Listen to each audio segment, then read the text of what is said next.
Bom, meu nome é Guilherme Steger, eu sou técnico de efeitos especiais desde 1975, são acho que 43 anos, parece. E eu comecei meio por acaso. Eu comecei como era modelista desde os 7 anos de idade, sempre tive muita habilidade, curtia muitas coisas assim. E eu tinha um amigo de escola que era vizinho de um cara que começou fazendo efeitos há muitos anos. E essa pessoa precisava de uma oficina que ele não tinha, e eu já tinha uma oficina formada. Então ele me apresentou para essa pessoa e eu fiquei prestando serviço para essa pessoa durante 9 anos. Sem o mínimo interesse na área de efeito especial, eu gostava de fazer as tractanas, as coisas malucas que ele propunha, né?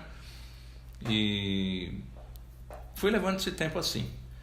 Aí, por problemas financeiros, coisas com esse pessoal, eu me desliguei. Aí comecei no mercado sozinho. O efeito especial está sempre procurando resolver algum problema que na natureza você não consegue resolver. Por exemplo, você vai fazer um sorvete, vai filmar um sorvete, você tem temperaturas altas num país tropical, isso derrete o tempo todo, não pode parar. Então um efeitista, um mocapeiro vai fazer um mocap, o efeito disso permanecer para você poder filmar. Tá? Então condições que na natureza você não consegue controlar, no efeito você tem que controlar. É uma pessoa que voa, é um vento na hora certa, todo o contexto que é especial, que não é da natureza, não é fácil de resolver, cai na mão do efeitista. Se a vida do efeitista é corrida, não é bem corrida, ela é maluca. Você não tem tempo para nada, você não tem programação para nada. Não adianta querer programar, eu tenho uma festinha no fim de semana, tá tudo bem, tudo bonitinho, o telefone toca, acabou a semana, acabou tudo que você tinha programado, vai por água abaixo. Aí você tem que ir até 4, 5 horas da manhã trabalhando, bagunça tudo, não tem programação, não tem assim, um equilíbrio que você possa fazer o teu mês, vou fazer isso, não existe. São 2 etapas. Você tem um problema sério na hora de construir as coisas, que você tem pouco prazo e tem que resolver de maneira satisfatória. Então você tem problema de materiais, de tempo de secagem, de pintura, de colas, um monte de coisa assim. E uma interpretação do que o diretor quer para esse resultado. Tendo isso, você vai para o set de filmagem, julga-se garantido que vai resolver o problema. Aí chega na hora, o diretor muda algumas coisas. Então, muita coisa do que você tinha feito, você tem que readaptar na hora. Então, esse jogo de cintura você tem. Então, quando você constrói alguma coisa, você já tem que deixar espaço para você modificar várias coisas que o diretor possa querer. Então, não adianta sair com um material pronto e dizer, olha, é isso aqui. O cara diz, não, mas não era bem isso. Acabou. Então, você volta para trás. Então, você tem que se adequar na hora. Se não é bem assim, um pouquinho mais para cá, um pouquinho mais para lá, muda alguma coisa. Então você tem que ter um parque de coisas em volta para te resolver o problema pela criação do diretor. Muitas vezes o diretor enxerga alguma coisa no papel, te passa, quando ele vê a peça pronta, na cabeça dele não é nada naquilo. Aí você toca se virar na hora para conseguir cumprir as suas metas. Tem projetos que são pequenos, que você leva 1 dia, 2 dias, tá? Tem projetos que você leva 1 mês para fazer. Hoje em dia, esses projetos que levam 1 mês, você não tem mais do que 5 dias. Então se vira, trabalha 20 horas por dia, tenta minimizar as coisas que você pode, qualidade cai bastante do que se fazia 20 anos atrás, do que se faz hoje é muito ruim. Não, as novas tecnologias, para mim, baixaram bastante o meu rendimento, tá? Eu perdi muito trabalho com isso. Chegou um ponto, quando entrou a computação gráfica, que eu perdi 80% do mercado, tá? Ficou impraticável, né? Porque virou um modismo. Tudo que se fazia era só computação gráfica. Esquece o resto que existe, é só computação gráfica. Com o passar dos anos, o próprio pessoal de computação gráfica começou a procurar a parte de efeitos para realizar peças que eles pudessem filmar e manipular em computação depois. Porque gerar isso frame a frame, essa geração era muito cara. Então era mais fácil fazer fisicamente, você filma e depois anima, depois faz outras coisas. Aí o mercado começou a voltar. Olha, valorização do efeitista, em outros países sim. Tá? Aqui no Brasil não vejo ser muito valorizado, não é muito reconhecido. A gente batalha bastante e o reconhecimento é muito pequeno. Tá? Principalmente na questão financeira, que a gente se desgasta pra caramba e o retorno financeiro é muito pequeno. Um grande problema que hoje em dia tem, que está levando a ficar muito ruim a profissão, são os prazos muito curtos. Então, alguém que tem que começar nessa área tem que ter, principalmente, gostar muito do que faz, querer muito chegar lá, ter muita persistência e ter muita responsabilidade. Então, porque é difícil de você começar, não são todas as pessoas que aceitam um cara novo.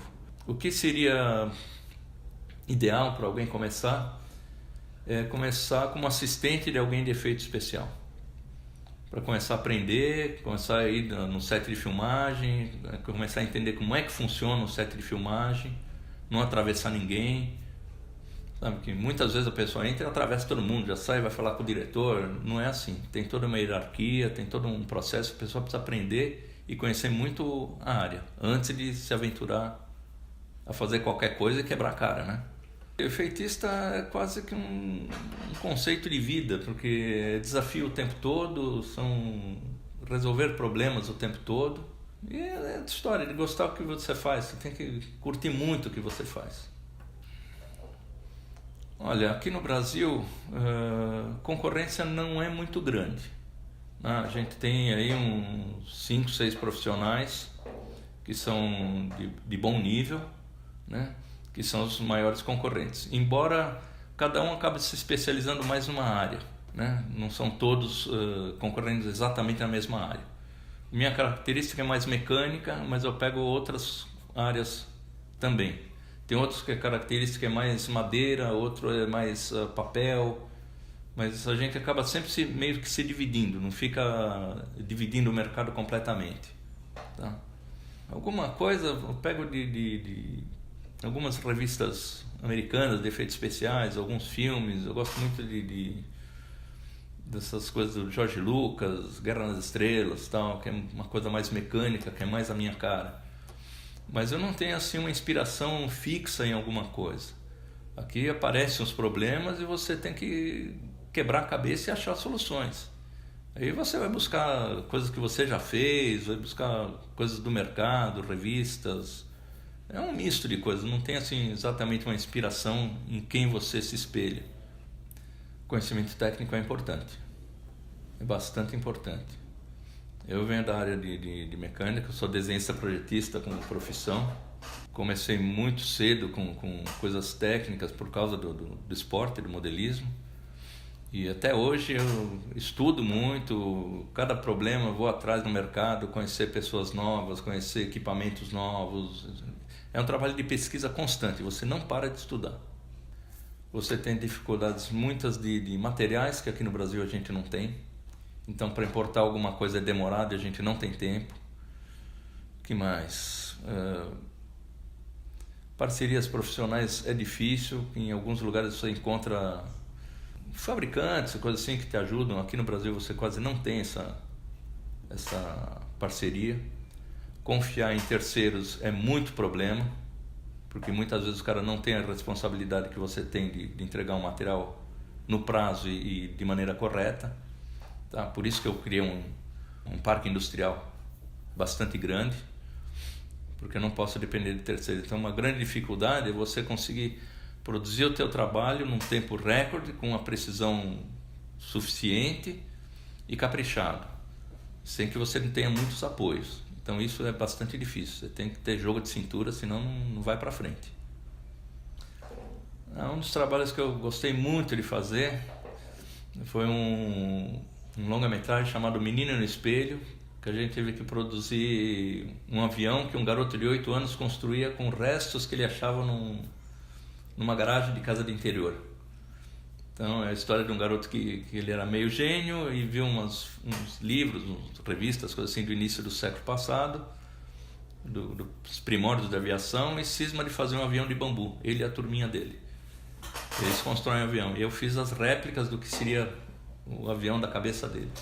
Como eu sou ligado a aeromodelismo, aviação, tudo isso foi muito gratificante.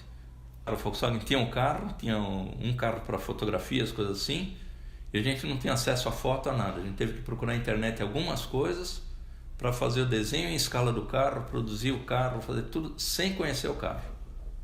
Tá? Isso foi um problema bravo, e a gente teve 18 dias para construir 5 carros funcionando radiocontrolados. Então é pauleira.